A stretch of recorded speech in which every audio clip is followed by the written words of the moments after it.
We're both honored to welcome all of the outstanding and distinguished Hispanic American leaders who are here to this historic place to join in this celebration of Hispanic Heritage Month. Thank you again for being here.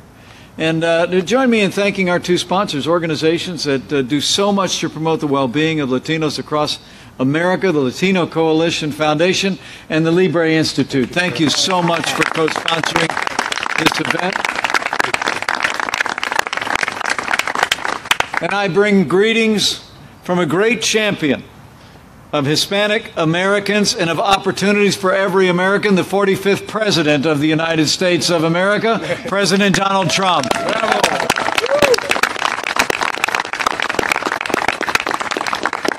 Many of you had the opportunity to be at the White House just a few short days ago to celebrate the beginning of Hispanic Heritage Month, but the President wanted us to open this home as well, to extend his and our entire administration's gratitude for all that Latino Americans do to enrich the life of our nation. The President signed a proclamation in honor of Hispanic Heritage Month in which he said, and I quote, "We are grateful for the many contributions Hispanic American men and women make to our society and to the vibrancy they weave into our American culture." And I couldn't have said it better myself. Our administration is proud to continue the tradition of Hispanic Heritage Month. This time of celebration actually dates back nearly 50 years to 1968, when President Lyndon Johnson proclaimed Hispanic Heritage Week. In 1988, Congress and President Ronald Reagan expanded it to a full month to better honor Hispanic heritage in America. As President Trump said last week when he hosted more than 200 Latino business, faith, and community leaders, "From our earliest days, Hispanic Americans have enriched our country and helped shape our history, and all of you here today are great examples of that contribution and living proof that men and women of Hispanic descent are integral to the leadership of the United States of America."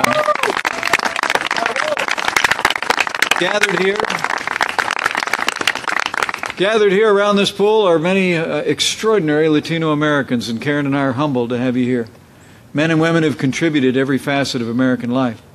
In addition to Secretary Acosta, we're honored to be joined by the 44th Treasurer of the United States, Jovita Carranza.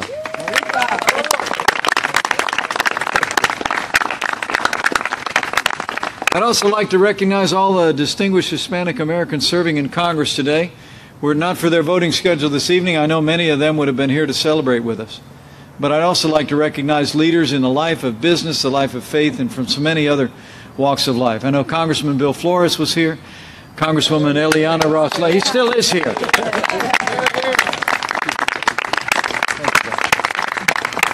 Congresswoman Eliana Ross-Layton and so many others. We have such great, great examples of Hispanic leadership in the Congress, and we're honored to have you here. And would you all join me in thanking the United States Army, Latin Combo, and the Mariachi Band Estupendo? Wow. Great job. You know, the truth is that from the arts to the armed forces, from the sciences to sports, Americans with Latino roots have made a lasting impact on our nation. Just look at our economy. Today, Hispanic Americans own more than 4 million businesses in this country, and that number is only growing larger every day. Over the last decade, the number of Latino-owned businesses has nearly doubled, and as a great testament to the strong pioneering spirit of Hispanic women, Latina-owned small businesses are the fastest growing sector of the entire economy. And Hispanic American patriots have long served with courage in the uniform of the United States among our armed forces. At this very moment, more than 250,000 Latinos are serving in the Army, Navy, Air Force, Marines, Coast Guard, and the reserves. 60 Hispanic Americans have received the Medal of Honor, starting with Joseph DeCastro, who received that distinction for his bravery in Pickett's charge in the Battle of Gettysburg in 1863. And today I'm particularly honored to be joined by two of the Navy's senior leaders and great Hispanic Americans, Admiral Tina Alvarado and fellow Hoosier, Admiral Moses del Toro. Thank you so much for honoring us with your presence.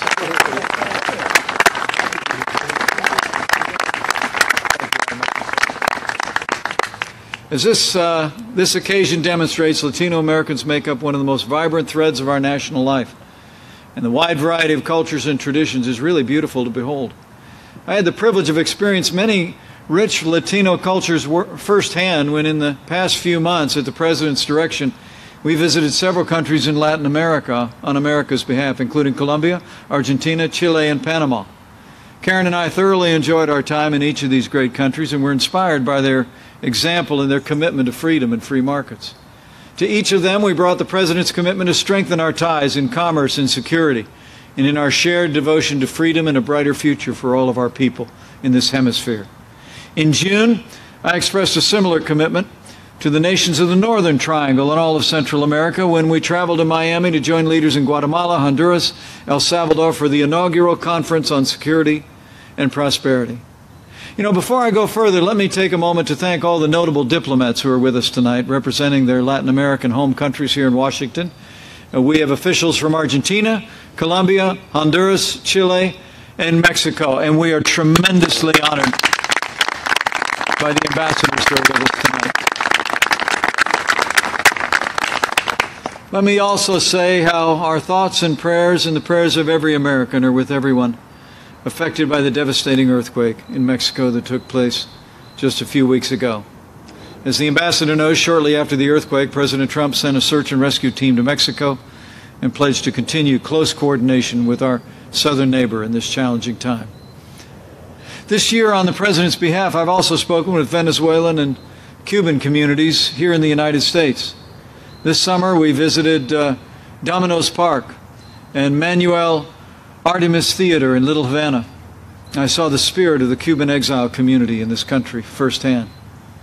On that same day, President Trump announced a new policy to ensure that U.S. dollars will no longer prop up a military monopoly that exploits and abuses the Cuban people.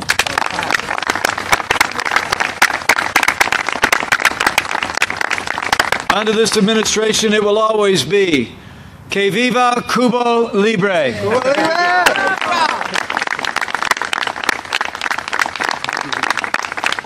And when it comes to Venezuela, President Trump has brought the full measure of American economic and diplomatic pressure to bear on the oppressive Maduro regime. As the President believes, as every American believes, that the birthright of the Venezuelan people has always been and will always be libertad. And we will fight for libertad for the people of Venezuela. America will always stand for freedom in this hemisphere and beyond, because we cherish our values and because we cherish all those in America with Hispanic roots. Last week, Karen and I visited another vital Hispanic community in our country, in Puerto Rico.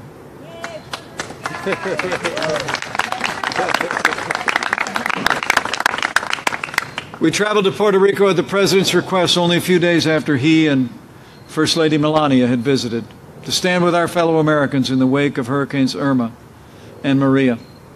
I must tell you, we were deeply moved by the resilience and the faith that we saw lived out by the people of Puerto Rico. We were inspired by the efforts of the thousands of Americans in our armed forces and in FEMA who continue to work at this very hour to restore and rebuild Puerto Rico.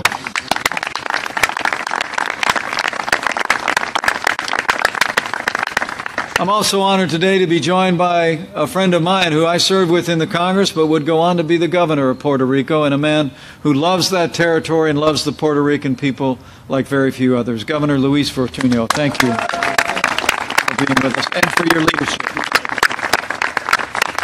Probably the most inspiring time for Karen and me was when we visited a Puerto Rican church in Kissimmee, Florida, even before we left, where we helped load a truck with donations for people impacted by the hurricanes.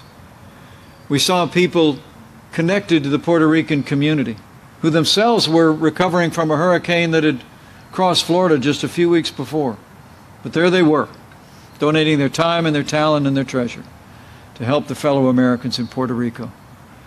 Throughout our trip through Puerto Rico, we expressed our administration's unwavering commitment to the people of Puerto Rico as they rebuild and recover.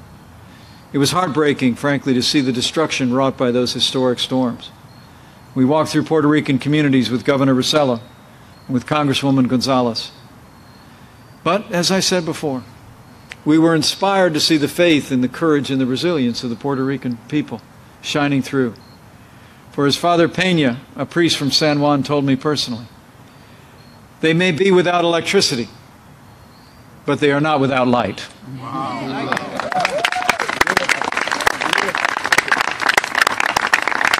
And we saw that light when we were there, shining from the faces and the hearts of the brave people of Puerto Rico. And so we know the people of Puerto Rico will recover. And we will be with them every step of the way.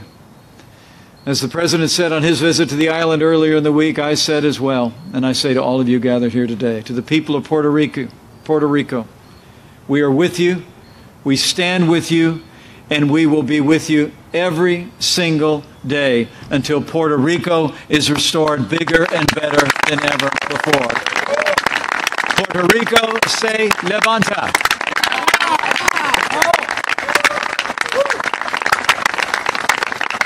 And so as I close, let me just say we're honored that you're here with us today.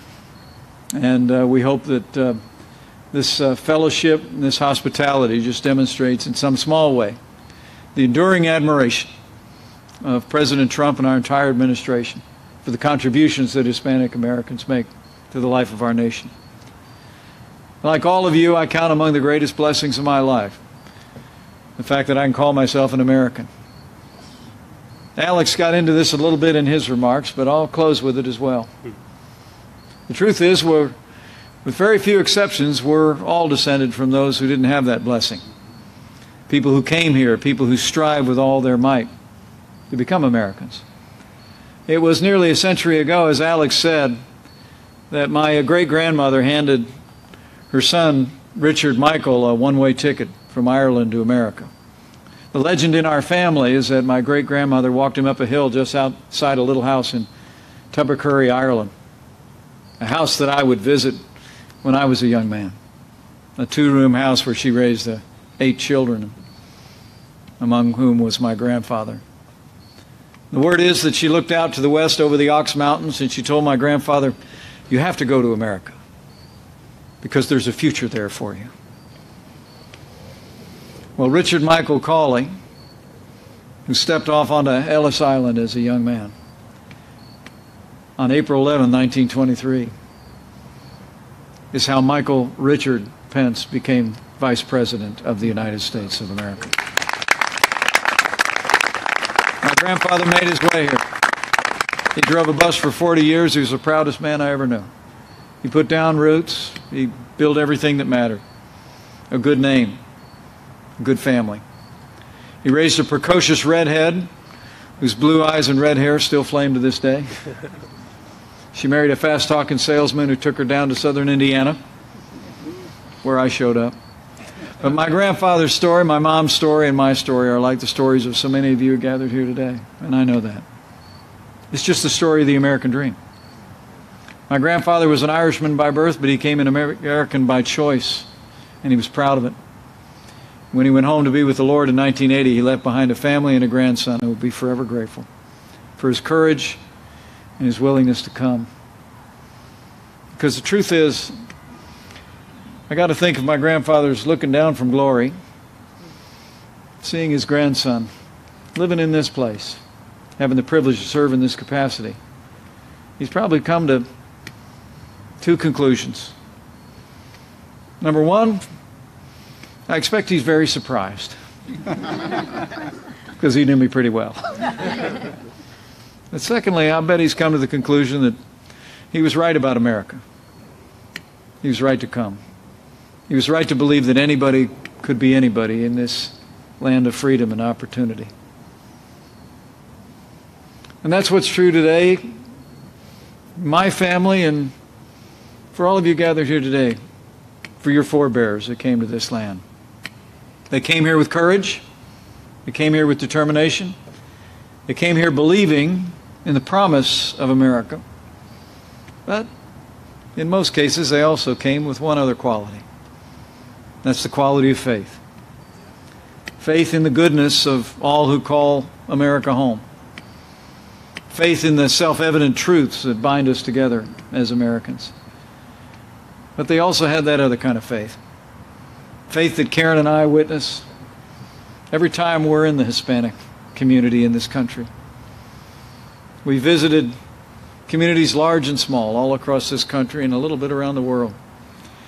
And we never fail to be inspired by that light of faith that radiates from people in the Hispanic community. We saw it at the Church of Our Lady of Guadalupe in Doral, at El Rey Jesus International Ministry in Naples, at Iglesia de Dios in Kissimmee, and we saw it in Santa Bernadita in San Juan. We saw faith and resilience and generosity and compassion of a people who know two promises: that He will never leave you nor forsake you, and that whatever you do for the least of these, you do for Him. That's the faith of this community that I've seen. It's a faith that enriches America every day. And it convinces me that the best days for the Hispanic American community and for this great country are yet to come. So thank you for all that you mean to America. Thank you for your inspiring examples, your courage, your resilience, and your faith. May God bless the Hispanic American community, and may God bless the United States of America by them.